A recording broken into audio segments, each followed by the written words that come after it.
And it's awesome. And one of the things that is really powerful is gratitude. Now, I wrote a book called The I Am Solution, and it was divinely guided.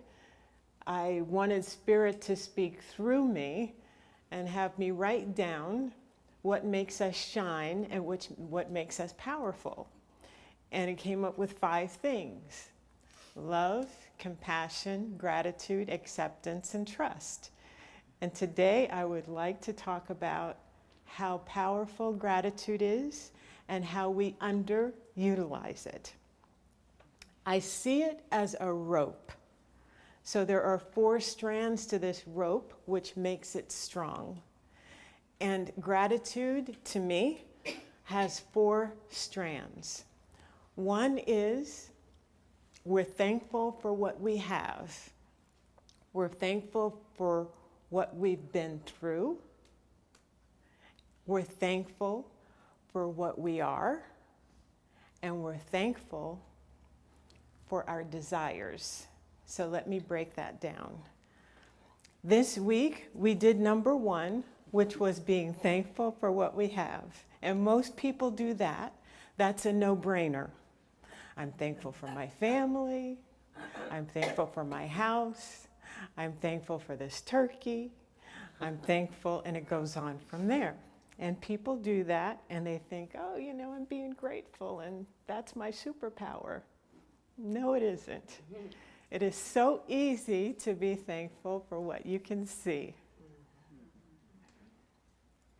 And what we need to do is go beyond the veil and activate something that is super powerful. So this is where you start to be thankful for what you can see. And if you're not thankful for those things, please initiate that in your life. Here's a way to go beyond it. Oprah talked about a grateful journal or having a gratitude journal. And that's every night, before you go to bed, you think of 3 things that you were grateful for that day, that happened during that day. Grateful for somebody smiling at you at the grocery store. You see how that stretches you beyond the turkey, the family. You're thankful for other things.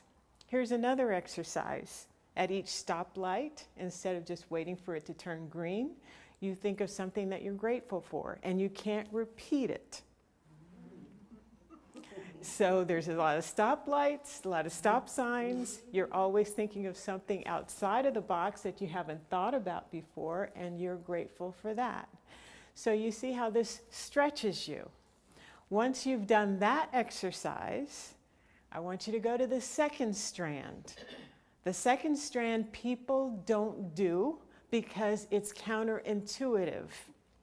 People don't thank themselves and thank God for their past.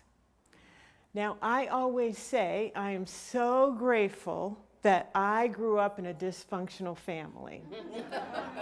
And people look at me like, well, I don't quite know how she's getting there. Let me break it down for you. I grew up in a dysfunctional family. My dad was an alcoholic. He also had some mental illness. So even though he stopped drinking for a while, he still wasn't right. He still was a person that I always called him, he was out in left field. He had a lot of anger issues, and growing up, I did not understand it. I did not love him at all. I couldn't stand him. But you know what it did? It gave me an interest in mental illness. I later became a therapist because I wanted to figure out what the hell was wrong with my family. I am so grateful for that because I was able to help more people.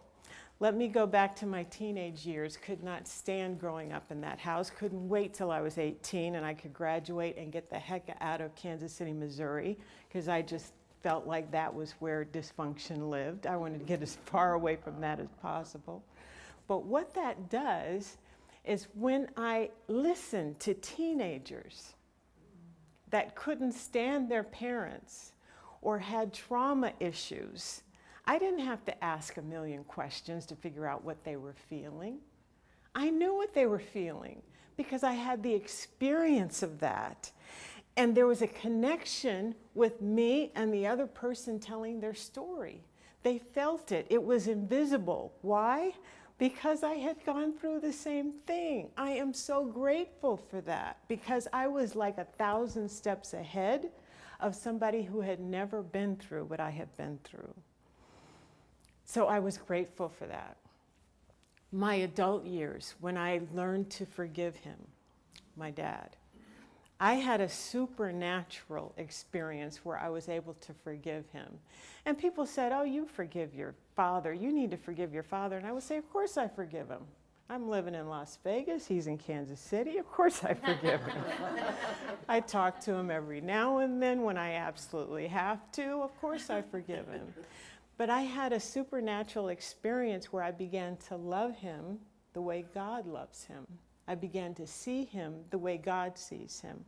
When I began to do that and I released the anger and the resentment, and I have to say I didn't do it on my own. I did have supernatural help to do this. And when you have an anger that has rooted for years, sometimes you need supernatural help.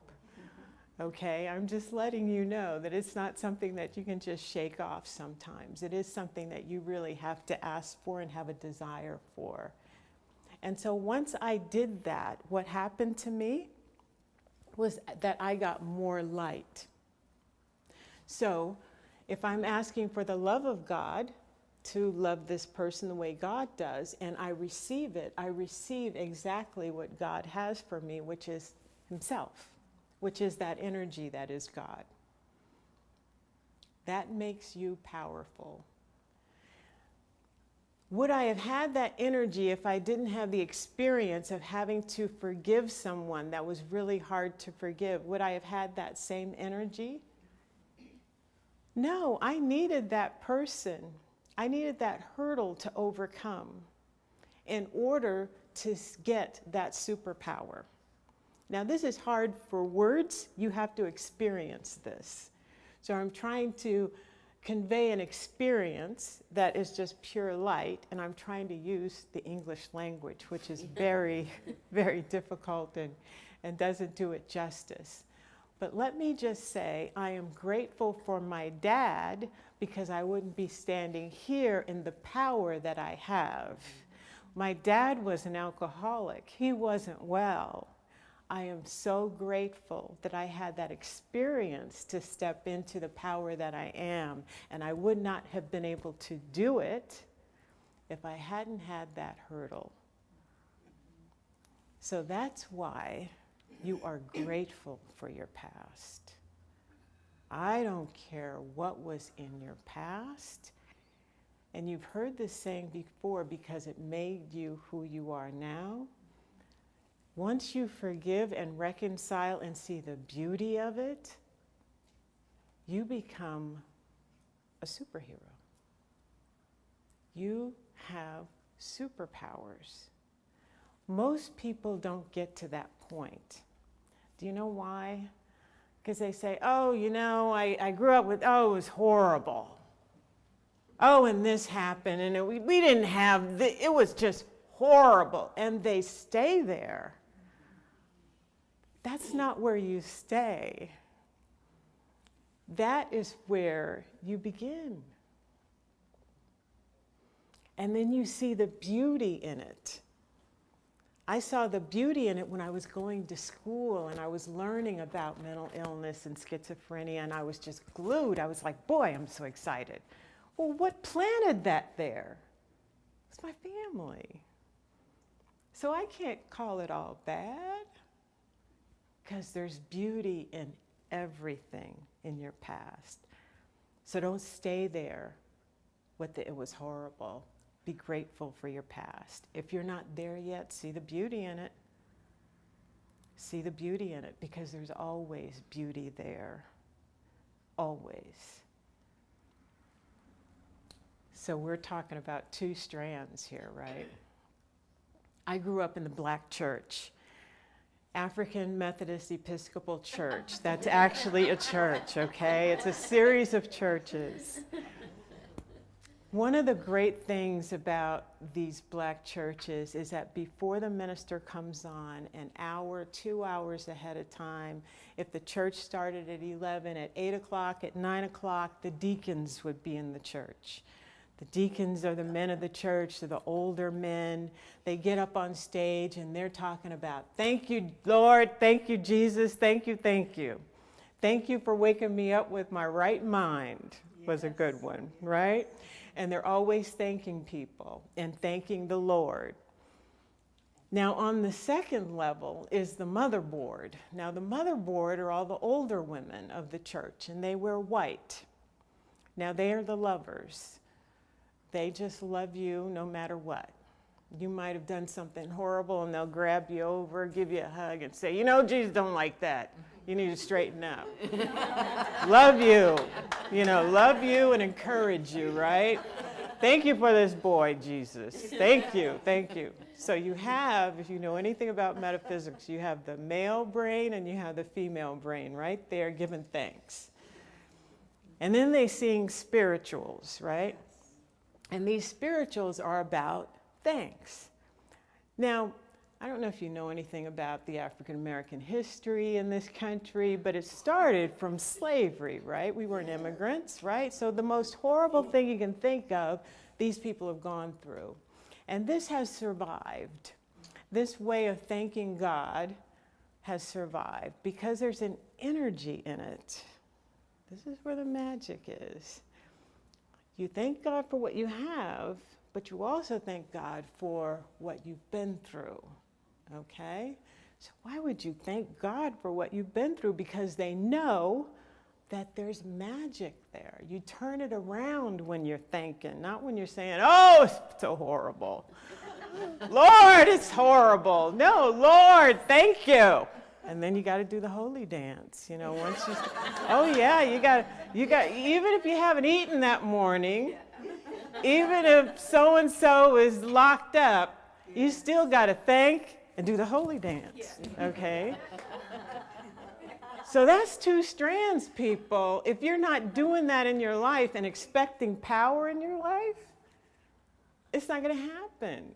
It's not going to kick in the power that you want, the power that you have inside you. So one of them, and this is Ricky Byers-Beckwith, I think it's called God is So Good.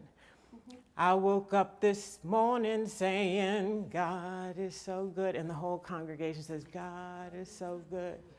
I woke up this morning singing, God is so good. God is so good to me. And then it goes on for like an hour. Oh, black churches are long, right? You'll go in there at 8 and you won't come out till 4. So, because you got Sunday school, you got pre-Sunday school, you got all the deacons, you got the motherboard, you got the pastor, and then they sing like 10 songs. Oh yeah, it goes on. So then it goes, in my time of struggle, I say, God is so good. In my time of struggle, I say, God is so good. God is so good to me. So it's like every day in every way, God is so good. Every day in every way, God is so good. So what are they doing? They're thanking God for everything. The good, the not so good, the whatever. It's all coming from God, so it must be good. It's all good. You've heard that song, that saying? It's all good. It's all God. So once we get our brain acclimated to the 2 strands, which is God is good all the time.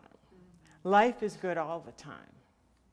It doesn't matter about the situation. You're still connecting to that energy. There's some beauty here. Even if I can't see it right now, it's there. Maybe next week I'll see it. I'll be able to see it more clearly. So I'm just going to say it's good now. Just because I can't see it doesn't mean it's not there. So you praise, you put a praise on it.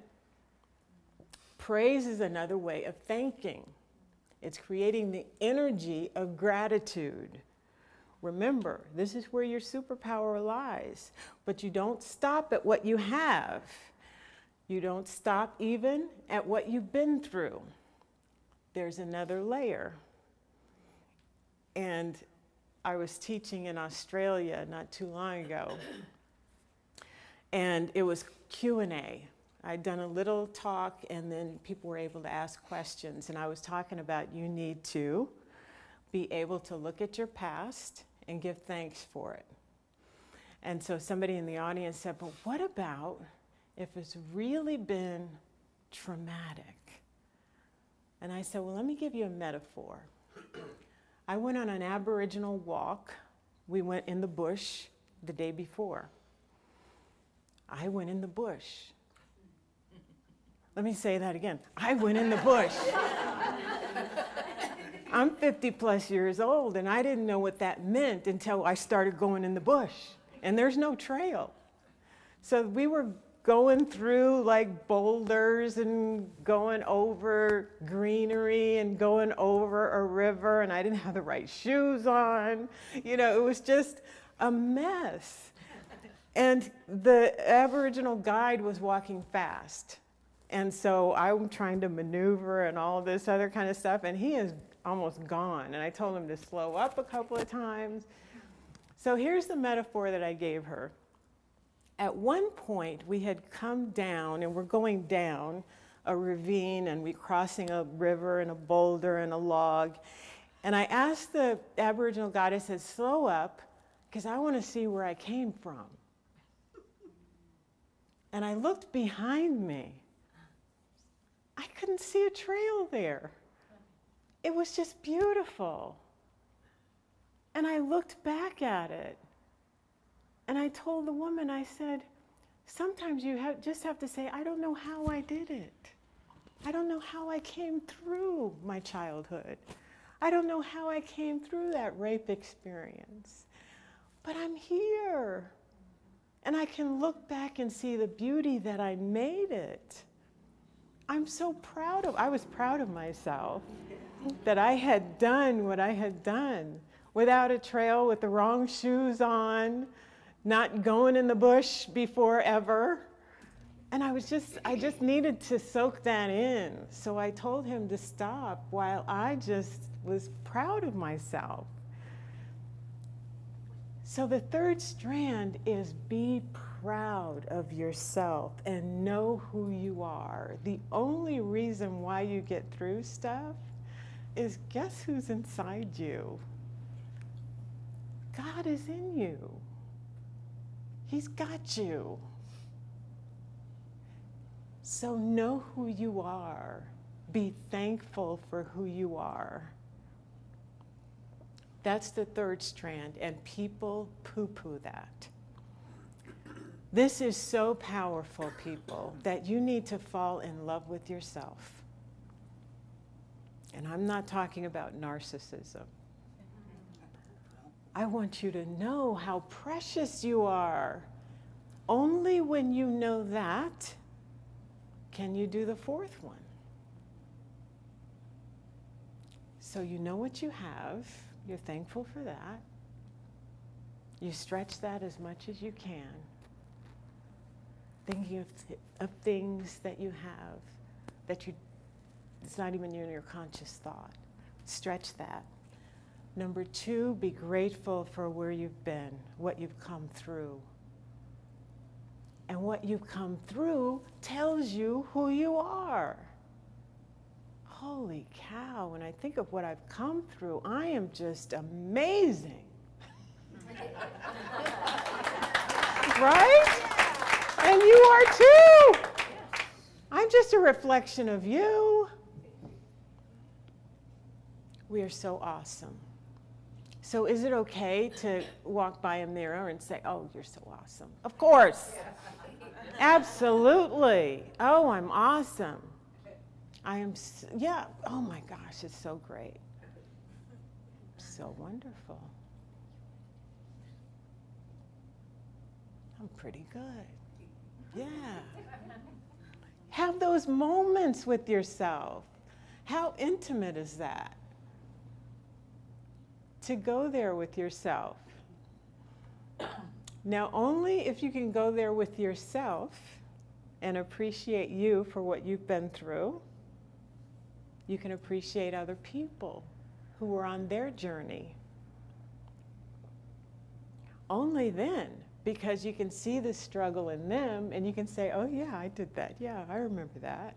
I remember when I was in the midst of it. Yeah, I have compassion for you because I went through that too. And this is how great it was to go through that. Now I can see it in you that you're struggling with that because you don't have to, you know, tell me your life story. I can feel it. We're kindred here. We're all connected. Okay, and then are you ready for the last one? The last one, you're holding on to the seat. Okay, I think I'm ready. Once we have those three, and remember with three you can create, right? This is what we're going to create, people. So you know that God is within you. You've done number 3. You love yourself. You've fallen in love with yourself. You know the divine is in you. Okay? So then when people say, oh, pray for me, you're not asking anything. You're not begging for anything. That's an old paradigm. You're coming from a place of knowing who you are, that God is within you. You are a reflection of God. And so what you're doing is to your friend, you center on that friend who has cancer, and you say, I am so grateful for your healing. And walk away. You're giving great gratitude for what cannot be seen by her, but you see it, because everything in your life you brought forth to this moment. You have power within you, and you speak from that power that you have. So you affirm her healing. That is your superpower. Now, this is counterintuitive. People will say, oh, you have cancer? What kind of cancer do you have? And what kind of treatment are you doing? And oh, are you sick after chemotherapy? And blah, blah, blah, blah, blah. Am I right or am I wrong? You're right. You are right. And so what we need to do is recognize who we are. We are the power of God incarnate into this meat suit. Right? That's brilliant. Yes. And so we know that. We know what we have. We really probably shouldn't even have it, but we have it. We know what we've been through. Some of it is crazy. But we're beautiful because we've survived in our right mind. Hallelujah. And yes. And we are grateful for everything. And we know who we are. That the reason that we've come through all of this stuff, and the reason that we have all this stuff, and the reason it is because I am aware, I am awakened to the light within me. And so that light within me is all health, all love, all joy. I'm going to speak from that place to that person that says that they're sick. No, I don't see you as sick. I see you as whole. That's the desire of my heart, and I am going to put that up into the veil, and what's going to come down is everything that comes out of my mouth. That is our superpower, but you can't skip. You can't skip and say, oh, I'm just so grateful for the turkey. And oh, I had a horrible childhood. No, you've got to envelop it all because it's a rope. It is a 4-strand rope that is strong. And it is what pulls her into health. Do you remember in the Bible where Jesus was walking along, he was going to give a talk, and there was a woman that was really, really sick, and she had to make her way to touch the hem of his garment, and she said, she said, as soon as I touch his garment, I know I'll be healed. And he said, no. And he could feel somebody touching his garment. He turned around and he says, your faith has made you whole. What is faith? Faith is being grateful for the healing even though you haven't gotten it yet, supposedly. You haven't gotten it yet. And so what you're doing to another person is your faith, your knowing that she's whole already is what heals her. And if she has the faith in her own healing, that is what heals her. So she has to be thankful for her healing as well. I'm thankful for the healing. Some people say, I want to fight cancer. Well, you're putting cancer in the room, aren't you? Yeah. So I'm grateful for the healing because I am whole and complete, because I know who I am. But you have to do the 4 prongs. And keep in mind, that's counterintuitive to our culture. Do you know that being spiritual and really working on spirituality and being enlightened is going against the culture? Yes. It's going against the way your friend thinks. It's going against the way your family talks. And so know that you're the Jesus in your life. Not everybody was thinking like him. So just know you're going to be the lone wolf. Is that okay with you? Because you notice that there's only one Wonder Woman. There's only one Superman. I mean, but what I'm saying is I'm giving you permission to be that in your life. Why is there only one? Because most people go along with the culture.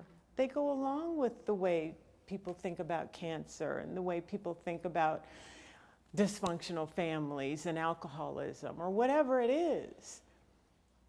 So you have to be a maverick, people. You have to be different. If you want to be a superhero, you can't be thinking like mortals.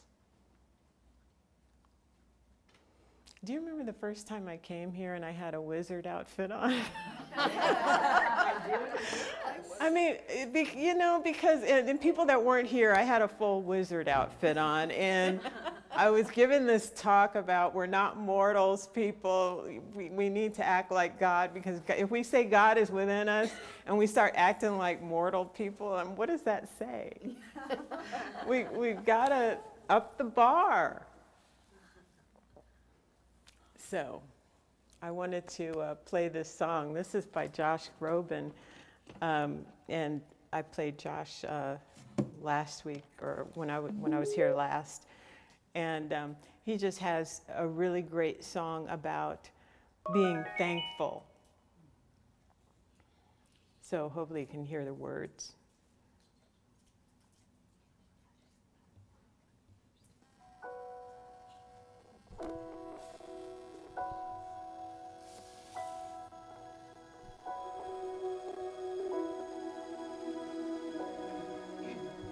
Some days we forget to look around us.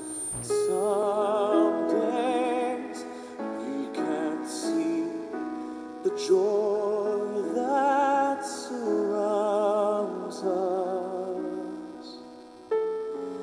So caught up inside ourselves,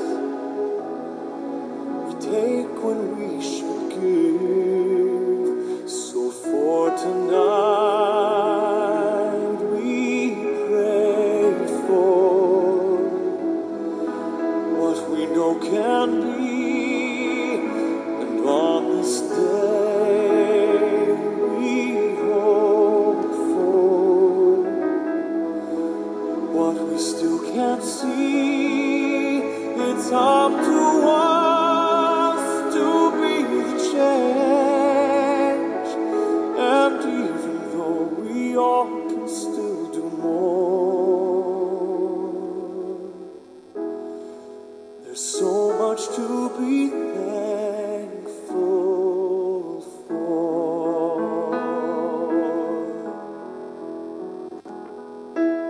Look beyond ourselves, there's so much much sorrow. It's way too late to say I'll cry tomorrow. Each of us must find our truth. So long overdue. So for tonight we pray for what we know can be, and every day we hope for what we still can't see. It's up to us to be the change, and even though we all can still do more, there's so much to be thankful for. Even with our differences, there is a place we're all connected. Each of us can find each other's love.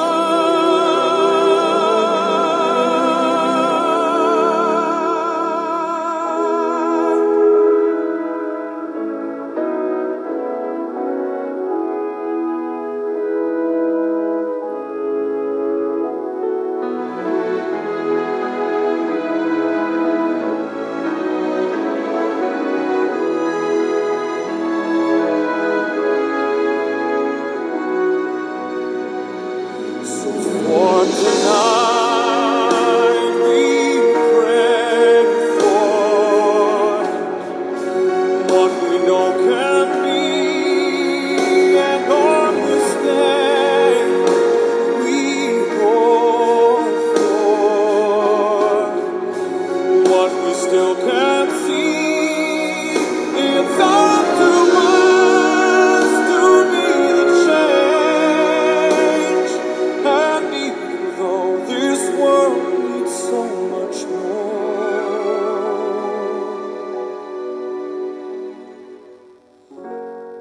there's so much to be thankful for.